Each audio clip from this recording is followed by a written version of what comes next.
Je suis bango. Et puis, pour revanche, on se dit que tu as la colère. Au PC, ah, moi, je vais te faut que colère, on a pour colère, on a 600. Faut bien. Et puis, revanche, je suis sur la rapé. Ah, on va dire comme ça, la gingaï. Faut la revanche. Au revanche, on a ça y est, na zwi kimia na ngape you know mususu pe jalousie yo zo mona clair ngana zo mona clair te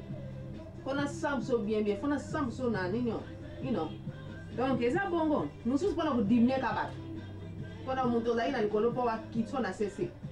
ko kitsa bato bon soki na comprendre tika pe na analyser ba kamoti ko loba ba mo ko loba tika na komona na banza colère revanche n'est-ce pas jalousie et puis diminuer batu n'est-ce pas bon pour la colère na banza elonga na wiyo comprendre ete mutu soki bozali na problème eka pesi okanda awiyo la chef na yo wiyo fini chef na yo mama na yo bandeko na yo bref mutu nyonso azalike mobali na yo paster na yo moyo fini ezate moza na colère na ye sikoyo oza kozela ye par exemple koma na kosisila kanda na ngai bongo moto oyoki ete ayibaki ubi atambola ye quelque part na banzela ya adultère ya bikobo bamangomango nyonso wana to aéchoué examen camarade na yo ya classe oyo comprendre sikoyo bia oyo eza nouvelle information bato bayebi te na se akanda oza nango wi asolo na kopesa rezo ke na se akanda mutu mpe akoki kotelema bien atiki kolia atiki ndako na ye atiki place na avandaka akoma oluka bato bayebi yo parce que encore une fois peut-être na introduction oyo olobelaki yango te songi basalaka yango esimbaka te na bato bayebi yo te non il faut la makambo epasse na bato baza na circuit na rayon de balayage de contrôle na yo na radar na yo oyo contrôlaka soki bayebisi makambo na bato bayebi te eza na kopesa chance moko te yango wana bato songi bazalaka na yele mpona koyeba ete na nani akena kokatela nini diske oyo oteyoka katelanga diske donc ezala kaka oke kaka kwala epo bandi kokatelaka moto dande avec plaisir kaka ke kwala obandi mpe kaka oloba bon parce que tolobi colère awa te kanda na yo contre moto yango ezali te moto yango mpona asala nini revanche obimisi koma revanche revanche donc na ye kaka bandi kaka kosala revanche parce que motu moko alingaka réputation na ye esambwa aza te bana baza na technique oyo basalelaka ntango moto asambwe immédiatement yo osepeli et puis kanda wana ozalaki nango esali nini ebali nango kokita parce que azwi mais yo obeti ye keba kobeta motu physiquement eza malamu ye kobeta motu spirituellement bato mosu akoma maboma likolo ya information mabere ezwi ye kizunguzungu donc information ya mutu réputation ya mutu encore une fois nzoto te c'est l'esprit valeur ya mutu eza esprit valeur ya mutu eza nzoto te nzoto epolaka molimo ya mutu ekomata okozala na raison po bato mosusu donc neti superviseur nanga moko boye nazalaki nalingaki ye mingi mais jour moko namoni kaka esprit nanga ekimi nayini ekanda na efiblika moko ezalaki chef na yo chef nanga mais oyebi eloko elekaki wana et puis masa nanga yekoyebisanga oyebi ke superviseur so jour boye azalaki kolobela likambo alobelaki contre ye nasepelaki nango te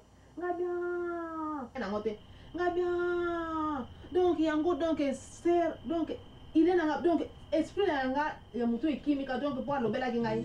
okozala na raison oui esprit ya mutu eza na valeur koleka nzoto oza na colère ya mutu olingi kosala revanche mais mutu yango aza supérieur devant yo moyen oyo kosangwisa eza te bato ya songi bayebaka ete likambo oyo information ya epuis information ya mabe ya mabe kaka po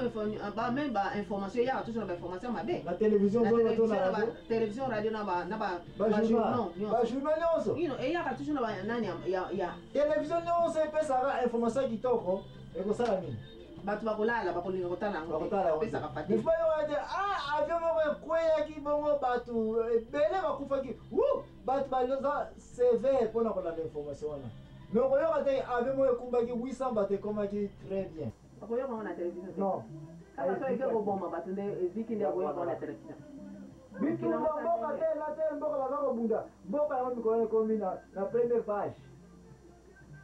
mais mboka eza kosala bien na économie na bato société nini tosala komona yango na première page te information ya mabe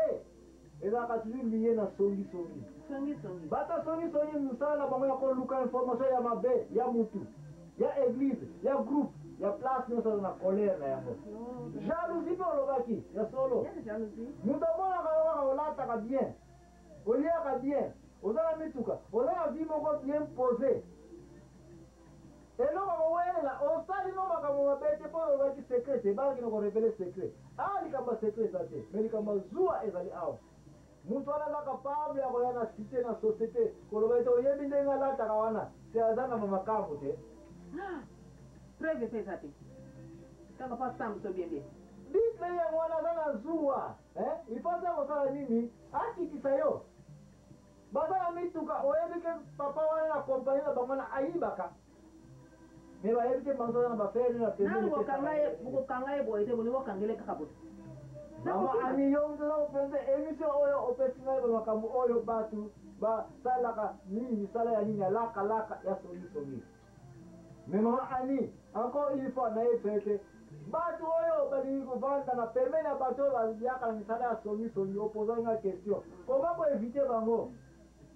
unique moya koyi koevite bango yeba ete moto ayeli ngai lisolo yango eza kokontinue koloba ngai te mokanda ya nga mpe nayebi nanga te koma koevite bato oyo basi bayaka na banouvelle ya kitoko biso nyonso lingi koyoka banouvelle mais sikoyo bible mokanda ya nzambe na proverbe nini tolobaki na proverbe 20:19 elobi ete moto alobaka ya tro evite ye eske oza na baverset biblique mosusu okoki koapuye so eza kosala ete makambo ya koloba ekumaka na masumu oyo ya kombo ya songisongi. Yeah, Proverbe 19 fait celui qui parle beaucoup ne manque pas de péché. Donc, zo mutu pa zo koloba donc akozanga koma masumu te. Bon, yo mutu otangi yango na biblia soki biblia elobi yango seke eyebi ete Proverbe 19 mutu alobaka mingi esala nini il manque pas de péché. Akomi masumu parce que aza koteya. Et puis la bouche de l'insensé aussi cause la ruine. C'est un Proverbe 18. Munoko na ntango oza kolobaloba ekobima kaka makambo ezali ke obimi zoba obimisi mpe makambo ezali ete ekuntani na makambo misala ya nini ya songisongi. Me ngai nde mpesa oyo nakomaka toujours bakestion nanga mama ali opose nga question moko afana tokende kozwa premier réponse na biso ya oyo napozaki oyo olobaki soki basi ya basika donc nayeba estce basi kaka moto basalaki songisongi yango po ndenge olobi yango na comprendre yango mpena te bon soki tolandi mokanda ya nzambe fo tozalaka mayele biblia eyebi so kopesa biso verset biblique oyo otangi yango ekoki so kopesa référence oke soki otanga verset biblique mosusu oyo ezali ke eza kocontredire te mais fo kozala mayele akoyeba kobalanse misala ya songisongi na biblia emonani mingi na basi kuma na se namona mibali oyo bazake minoko na bango efanda te koleka me basi bazali merci po bisi koma munoko soko biso koma munoko te nalingala kaka makana oyo bible eza kofunda ete basi bamonani misala ya kokende ndako oyo ndako b ndako c ndako d mpona kobimisa basango ya mabe ya bato kasi lokola olobike nasi namona mpe mibali bazali wana nde sikoyo nazongo esu na bible na banza soko ya kotanga na biblia koya komona ete bible eza korekomande moto azali koreprendre likambo oyoki na confidence na secret yo ye na libanda obimisi yango likambo yango automatiquement ekomi nini songisongi exemple eza naoki kopesa mpo bato bacomprendre yango bien na yo mama alindananga malamu boza na eglize papa paster mibali kosali réunion te toza kosala contestation ya mbongo basi baya na 20 po basi baza ebele na église baza 80 fois 20 peut-être oyi kosala ba 1600 moko boye n'est-ce pas mibali baza mingi te mibali alo baya na 50 omoi ndenge yawo eza kopesa balance ya neti yaka injustice poni basi mbongo mike 20 kaka bazali bamembre église biso mpe toza mibali bamembre église me biso mibali 50 papa paster apesi no conseil ke nga na moi tosala bongo parce que pour les raisons x y z mibali toza mingi te soki mibali toke na 20 avec église mibali tozango nde saka tokomisana bazanga boko mibali te me basi tala na église nyonso basi totomisana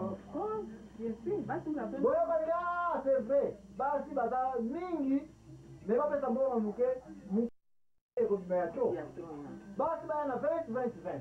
biso mbali 50 secret eyokani dimanche papa paster aye na likolo wana doke toza kokote mbongo ya kotonga wese ya babino bamama na biso batata basi nyonso kolandangana émission les hommes te émission les hommes makama wese bo naye biso bokangi eso koleni ya mama ketanga tokote mbongo bino batata bambo bango kwala la wese ango kosanda bien merci